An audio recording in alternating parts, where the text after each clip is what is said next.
कभी ऐसा हुआ है तुम किसी का इंतजार करते रह गए और उसे तुम्हारी गैर मौजूदगी का जरा सा भी एहसास नहीं हुआ? तुम मैसेज लिखते रहे, कॉल का इंतजार करते रहे और सामने वाला बस अपनी दुनिया में मस्त रहा। तभी एक दिन तुम थक गए, लड़ने से नहीं, समझाने से नहीं, बस चुप रहने से। स्टोइक फिलॉसफी कहती है जब कोई तुम्हारी मौजूदगी का आदी हो जाए तो तुम्हारी खामोशी उसे सबसे ज्यादा चोट देती है। आज की इस वीडियो में हम उसी खामोशी की बात करेंगे, कैसे बिना बताए, बिना कुछ कहे इतना शांत होकर पीछे हटना है कि सामने वाला खुद तुम्हारे प्यार को ढूंढने लगे। यह कहानी बदले की नहीं है, यह कहानी है खुद को खोने से बचाने की। चैप्टर 1। जब तुम ज्यादा देने लगते हो, तुमने कभी नोटिस किया है जब तुम किसी के लिए हमेशा अवेलेबल रहते हो तो धीरे धीरे तुम्हारी अहमियत कम होने लगती है। सुबह का पहला मैसेज तुम्हारा होता है, रात की आखिरी आवाज भी तुम्हारी। तुम सोचते हो प्यार यही तो है, लेकिन सामने वाला इसे प्यार नहीं, आदत समझने लगता है। वो जवाब देर से देता है, कभी देखकर छोड़ देता है और तुम्हारा दिल हर बार खुद को समझाता है शायद बिजी होगा। यहीं से कहानी टूटना शुरू होती है।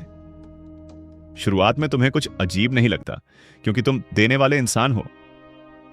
तुम्हें लगता है प्यार में हिसाब नहीं रखा जाता। लेकिन स्टोइक फिलॉसफी कहती है जिस रिश्ते में सिर्फ एक इंसान दे रहा हो वो रिश्ता नहीं, धीरे धीरे बनता हुआ बोझ होता है।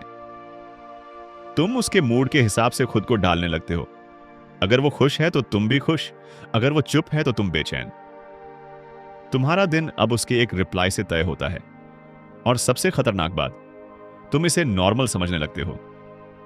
तुम सोचते हो मैं ज्यादा केयर करता हूं, इसमें गलत क्या है? लेकिन सच्चाई यह है ज्यादा केयर वही करता है जिसे खोने का डर होता है। स्टोइसिज्म डर के खिलाफ खड़ा होना सिखाता है। जब तुम हर बार पहल करते हो तो सामने वाले को कभी एफर्ट करने की जरूरत ही नहीं पड़ती। वो जान जाता है तुम रुकोगे नहीं। यहीं पर रिस्पेक्ट धीरे धीरे मरने लगती है, न अचानक न जोर से, बस चुपचाप। तुम्हें लगने लगता है कि शायद कमी तुम में है, शायद तुम ही ज्यादा सेंसिटिव हो, शायद तुम ही ज्यादा सोचते हो। लेकिन स्टोइक फिलॉसफी साफ कहती है जिस रिश्ते में तुम्हें खुद को छोटा महसूस करना पड़े वो रिश्ता तुम्हें बड़ा नहीं, खोखला बनाता है। यहीं से यह चैप्टर आगे बढ़ता है। यह चैप्टर तुम्हें यह समझाने के लिए है कि ज्यादा देना प्यार नहीं, कभी कभी खुद को खो देना होता है। और जब तुम खुद को खोने लगते हो तो सामने वाला तुम्हें खोने से डरना छोड़ देता है। चैप्टर 2। खामोशी की पहली रात। जिस दिन तुमने मैसेज नहीं किया वो दिन तुम्हारे लिए साधारण नहीं था। न कोई गुड मॉर्निंग, न कोई इमोजी, न कोई क्या कर रहे हो, बस खामोशी। फोन हाथ में था लेकिन उंगलियां रुकी हुई थी। दिल बार बार बहाना बना रहा था, एक लाइन लिख देने से क्या हो जाएगा। लेकिन आज तुमने खुद से वादा किया था, नहीं।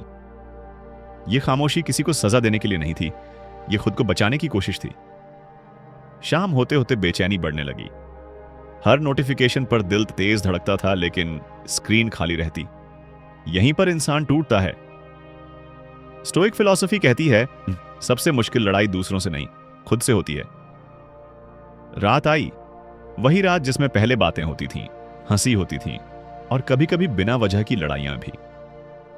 आज सब कुछ शांत था, बहुत ज्यादा शांत। तुम बार बार सोचते हो क्या उसे फर्क भी पड़ा होगा? सच्चाई यह है पहली रात अक्सर सामने वाले को भी कुछ महसूस नहीं होता, क्योंकि उसे आदत होती है कि तुम हो ही, लेकिन तुम्हारे अंदर तूफान चल रहा होता है। तुम पुरानी चैट्स पढ़ते हो, पुरानी आवाजें याद आती हैं और मन करता है बस एक बार लिख दो। यही स्टोइसिज्म की असली परीक्षा है।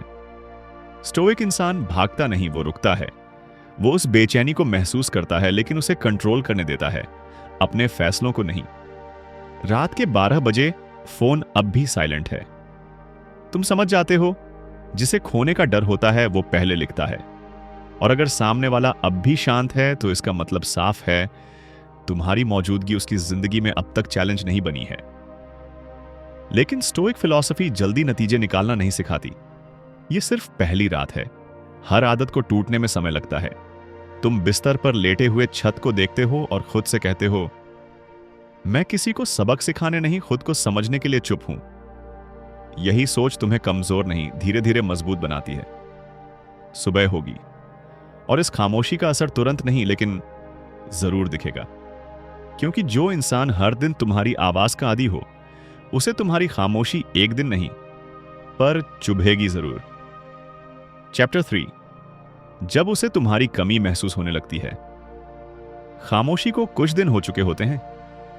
अब ये वो खामोशी नहीं रहती जो बस तुम्हारे अंदर चल रही थी। अब ये धीरे धीरे उसकी दुनिया तक पहुंचने लगती है। वो तुम्हारी स्टोरी देखता है बिना रिएक्ट किए। वो तुम्हारा नाम पढ़ता है बिना लिखे। और यहीं से उसके मन में पहला सवाल पैदा होता है, ये पहले जैसा क्यों नहीं है? तुम्हें पता भी नहीं चलता, लेकिन तुम्हारी नॉन अवेलेबिलिटी उसके रूटीन को डिस्टर्ब करने लगती है। पहले जब वो फ्री होता था तुम रेडी रहते थे, अब वो फ्री होता है और तुम नहीं होते। स्टोइक फिलॉसफी कहती है, लोग किसी इंसान की कदर तभी करते हैं जब वो आसानी से उपलब्ध न हो। एक दिन उसका मैसेज आता है, सब ठीक है ना? बस इतना सा। न अपॉलॉजी, न एफर्ट, सिर्फ क्यूरियोसिटी। अब पुराने तुम होते तो लंबा रिप्लाई करते, सब एक्सप्लेन करते, खुद को जस्टिफाई करते। लेकिन अब तुम बदल चुके हो। तुम छोटा, साफ और शांत जवाब देते हो। यहीं से बैलेंस शिफ्ट होता है। अब वो सोचने लगता है, अब वो नोटिस करने लगता है, अब उसे तुम्हारी कमी चुभने लगती है। और यही स्टोइक साइलेंस की ताकत है। चैप्टर 4। इस खामोशी में तुम खुद से मिलते हो। जब तुम किसी से पीछे हटते हो तो सिर्फ उससे दूर नहीं होते, तुम पहली